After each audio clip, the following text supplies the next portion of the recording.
नमस्कार आप सभी प्यारे विद्यार्थियों को। लास्ट में एशिया महाद्वीप अपना कंटिन्यू चल रहा था। 5 वीडियोज़ अब तक टोटल हम अपलोड कर चुके हैं।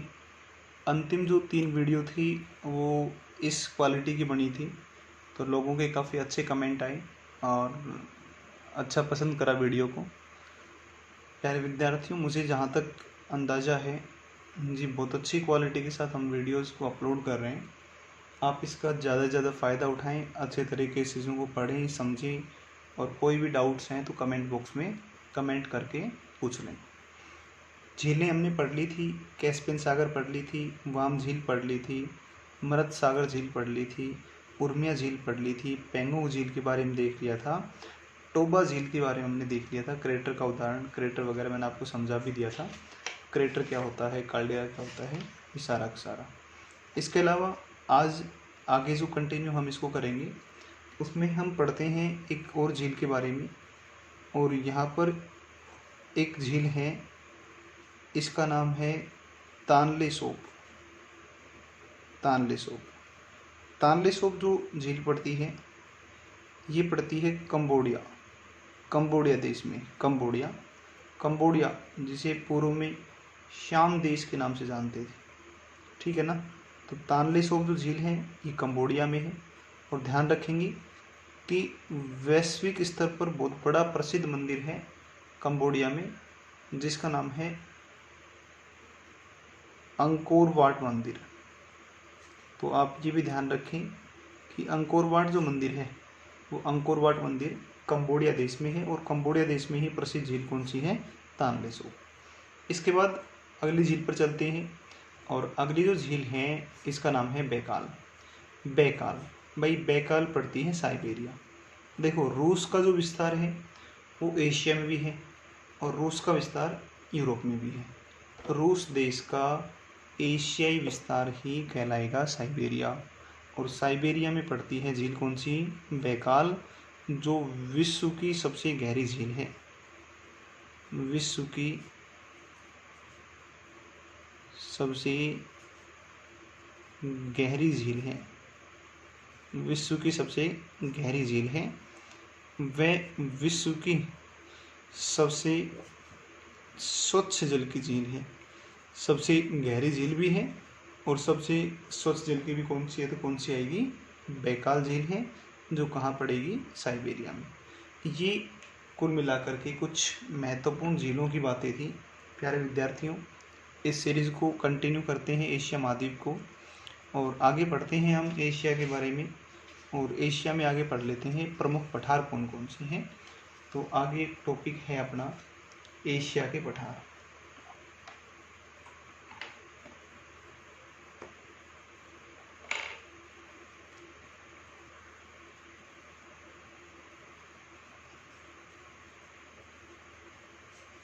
एशिया के पठार।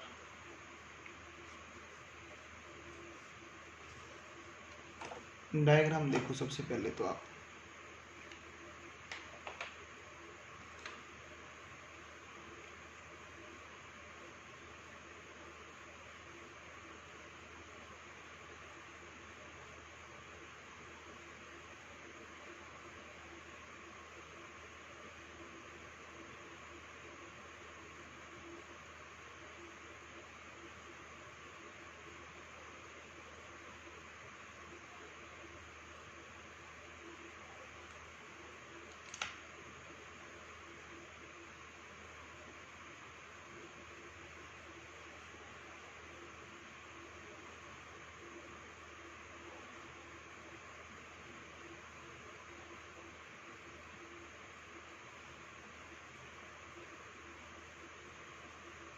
ये एशिया महाद्वीप हो गया अपना। यहाँ पर आप देखते हैं तो यहाँ आप एक पठार को देखेंगे, और इस पठार को कहा जाता है टर्की का पठार। टर्की का पठार। प्यारे विद्यार्थियों, इस चीज़ को आप एक बार अच्छे तरीके से समझने का प्रयास करें कि यहाँ एक पर्वत है, इस पर्वत का नाम है पोंटिंग। देखो, पर्वतों में हम बात कर चुके हैं। पोंटिंग पोंटिंग पर्वत है, और यहाँ एक पर्वत है, इस पर्वत का नाम है टारस। एक पोंटिंग पर्वत है और एक कौन सा है, टारस। और ये जो दोनों पर्वत हैं, ये दोनों पर्वत यहाँ पर मिलते हैं, और इधर एक पर्वत है एल्बुर्ज और एक पर्वत है यहाँ जैक्रोस। और जहाँ पर ये चारों पर्वत मिलते हैं, इधर से पोंटिंग, यहाँ टारस, एल्बुर्ज और एक ये जैक्रोस, जहाँ ये मिलते हैं इस गांठ को कहा जाता है आर्मेनिया की गांठ। आर्मेनिया की गांठ। तो ये ध्यान रखेंगे कि ये आर्मेनिया की गांठ है। और इधर पोंटिंग और टारस के बीच में जिस पठार का विस्तार है, इस पठार को कहा जाता है टर्की का पठार। इसी टर्की के पठार से दो नदियाँ निकलती हैं। एक नदी का नाम है दजला और एक नदी का नाम है फरात, जो गिरती हैं आकर के फारस की खाड़ी में। तो दजला व फरात नदियों का उद्गम कौन से पठार से होता है, टर्की के पठार से। चलो जी ठीक है, आगे हम देखते हैं। तो यहाँ पर एक पर्वत है हिमालय, यहाँ पर सुलेमान किर्थर, यहाँ पर हिंदुकुश, और यहाँ से दो पर्वत निकले हुए हैं। एक तो है आपका, इसका नाम है कुनलुन, और एक और पर्वत है, इसका नाम है तेनचांग। और यहाँ पर ये आप देखते हैं, तो यहाँ ये जो पठार है, इस पठार को कहा जाता है पामीर का पठार या पामीर गांठ के नाम से जानते हैं। मैं आपको एक डायग्राम बना के दिखाता हूँ, थोड़ा बड़ा, इसका बड़ा डायग्राम देखो आप एक बार। ये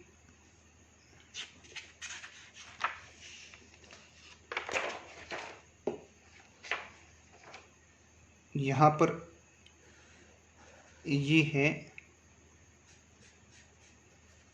इसका नाम है पामीर नोट या पामीर गांठ। पामीर गांठ, ठीक है, पामीर गांठ है। यहाँ पर्वत एक हो जाता है, इसका नाम है हिमालय। यहाँ पर एक पर्वत आप देखते हैं, तो यहाँ पर एक पर्वत है, इसका नाम है कुनलुन पर्वत।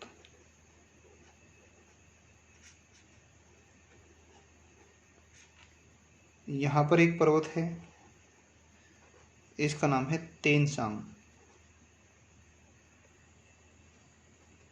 तेनचांग पर्वत, ठीक है। यहाँ पर सुलेमान, पाकिस्तान में है सुलेमान। और यहाँ पर एक पर्वत है, इसका नाम है किर्थर, ये पाकिस्तान में है। और यहाँ एक पर्वत है, इसका नाम है हिंदुकुश, अफगानिस्तान पाकिस्तान की सीमा के पास में ये है हिंदुकुश। और जहाँ पर ये चारों मिल रहे हैं, इसे ही कहा गया है पामीर की गांठ, और यही पठार है जिसका नाम है पामीर का पठार। पामीर का पठार, ठीक है भाई। विश्व का सर्वाधिक ऊंचाई पर स्थित पठार है, विश्व का सर्वोच्च ऊंचाई पर स्थित पठार है, ऊंचाई पर स्थित पठार है। अतः इसे विश्व की छत, अतः इसे विश्व की छत या दुनिया की छत, दुनिया की छत, या इसे वर्ल्ड्स रूफ के नाम से जानते हैं। तो ये पठार है आपका पामीर का पठार। इसके अलावा अब आप देखते हैं, तो ये दो श्रेणियाँ, एक हिमालय देख रहे हैं, और हिमालय के अलावा एक दूसरी श्रेणी आप ऊपर देख रहे हैं, चीन में है।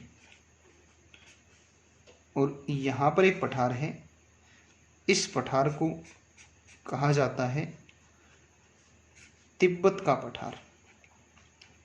ये पठार है तिब्बत का पठार। तिब्बत का पठार क्षेत्रफल की दृष्टि से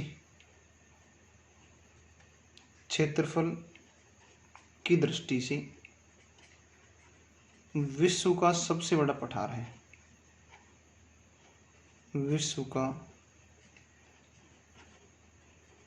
सबसे बड़ा पठार है। ठीक है, विश्व का सबसे बड़ा पठार है। और ये नोट लिख लें आप, बिंदु नोट कर लें बहुत अच्छे तरीके से। नोट क्या है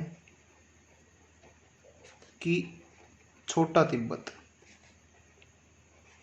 छोटा तिब्बत ये कहा जाता है लद्दाख। लद्दाख को कहा जाता है छोटा तिब्बत। तिब्बत का पठार का विस्तार समझ गए होंगे आप, हिमालय और कुनलुन पर्वत के बीच में है। क्षेत्रफल की दृष्टि से विश्व का सबसे बड़ा पठार है, जबकि छोटा तिब्बत के रूप में किसे जानते हैं, लद्दाख। सी टेट में पूछा गया था भाई, ये लास्ट जो पेपर हुआ सी टेट का, इसमें आया था ये। तो ये पठार हो गया आपका तिब्बत का पठार। अगले पठार की चर्चा करते हैं। और अगला जो पठार है वो अगला पठार है आपका, इसका नाम है लोएस का पठार। लोएस का पठार, लोएस का पठार चीन में है। लोएस का पठार कहाँ है, चीन में। ठीक है, तो ये पढ़ेंगे फिजिकल जियोग्राफी, उसमें पढ़ेंगे लोएस क्या होता है। ठीक है ना। तो लोएस का पठार जो पड़ेगा वो कहाँ पड़ेगा, चीन में। और यहाँ से प्रवाहित होने वाली नदी कौन सी है, हांगहो नदी है। हांगहो नदी कौन से पठार से प्रवाहित हो रही है, तो ये प्रवाहित हो रही है लोएस के पठार से। अगला जो पठार है, अगले पठार की बात करें तो एक पठार यहाँ पर आएगा म्यांमार में, और इसे कहा जाता है शान का पठार। शान का पठार भाई, शान का जो पठार है ये पड़ता है म्यांमार में। शान का पठार कहाँ पड़ता है, म्यांमार, हमारा पड़ोसी देश है। और म्यांमार जो है वो अराकान योमा से पर्वत होता है भारत से। शान का जो पठार है, ये शान का पठार कहाँ पर आएगा, म्यांमार से, म्यांमार में आएगा। यहाँ पर चांदी का उत्पादन होता है। किसका उत्पादन हो रहा है, चांदी का। और चांदी उत्पादन में एशिया में जो म्यांमार है, इसका कौन सा स्थान है, इसका स्थान है दूसरा। तो लोएस का पठार चीन में हो गया, शान का पठार ये म्यांमार में हो गया। एक पठार और मैं आपसे चर्चा करूं तो ये पड़ता है यूनान का पठार। यूनान का पठार, यूनान का पठार, ये यूनान का पठार भी कहाँ पड़ेगा, चीन में पड़ेगा ना। तो हालांकि यूनान तो यूरोप में है, लेकिन यूनान का जो पठार है वो कहाँ पड़ता है, चीन में पड़ता है। तो ये कुछ हमने बातें करी पठारों को लेकर के कि एशिया के प्रमुख पठार कौन कौन से हैं। ठीक है भाई, आगे हम बात करते हैं एक घास का मैदान। आगे बात करें तो घास का एक मैदान है एशिया में, और इस घास के मैदान का नाम है स्टेपी। ध्यान रखेंगे आप, स्टेपी जो है ये क्या है, तो ये है मध्य एशिया में, मध्य एशिया में शीतोष्ण कटिबंधीय घास के मैदान। कैसे कटिबंध के हैं, शीतोष्ण कटिबंधीय हैं। तो आप ध्यान रखेंगे इस चीज़ का, मध्य एशिया में शीतोष्ण कटिबंधीय घास के मैदान क्या कहलाते हैं, स्टेपी कहलाते हैं, स्टेपी कहा जाता है। देखो शीतोष्ण कटिबंध है, शीतोष्ण का मतलब क्या हो गया भाई, शीत प्लस में उष्ण। ठीक है, शीत प्लस उष्ण है, अर्थात यहाँ पर इस क्षेत्र में जो खेती होगी वो किसकी होगी, गेहूं की होगी। और यही कारण है स्टेपी घास के मैदानों को एशिया का ब्रेड बास्केट, एशिया की ब्रेड बास्केट, ब्रेड बास्केट या रोटी की टोकरी, ब्रेड बास्केट या रोटी की टोकरी या रोटी की डलिया के नाम से जानते हैं। तो स्टेपी जो घास के मैदान हैं ये आ जाएंगे अपने मध्य एशिया के क्षेत्र के अंतर्गत।